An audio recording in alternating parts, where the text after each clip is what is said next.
અમદાવાદના અંધજન મંડળમાં ધોરણ 12માં અભ્યાસ કરતા વિદ્યાર્થીએ અનોખી સિદ્ધિ હાંસલ કરી હતી.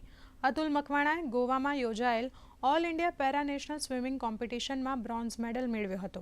દ્રષ્ટિહીન હોવા છતાં અતુલ મકવાણાએ આ સિદ્ધિ હાંસલ કરી લોકો માટે ઉદાહરણરૂપ કિસ્સો સ્થાપિત કર્યો છે.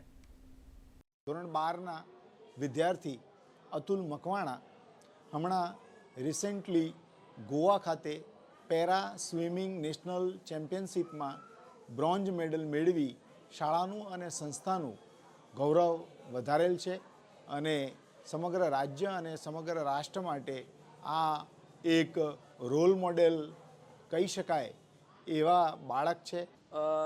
ગોવા ખાતે કોમ્પિટિશન હતી નેશનલ લેવલની. એમાંથી લગભગ 300થી 400 દિવ્યાંગે ભાગ લીધો હતો. બધા હેન્ડીકેપ હતા, MRI હતા ને બ્લાઇન્ડ હતા. ને મેં બ્લાઇન્ડ છું એટલે બ્લાઇન્ડ કેટેગરીમાંથી ભાગ લીધો હતો. S13માંથી. એમાં 3 કેટેગરી છે, S11, S12 ને S13.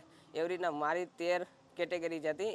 મારું ક્લાસિફિકેશન થયું હતું, મેડિકલ થયું હતું અને એમાંથી અમે 13 કેટેગરી લીધા. એમાં મારો 3જો નંબર આવ્યો છે ગોવા ખાતે નેશનલ લેવલમાં બ્રોન્ઝ મેડલ.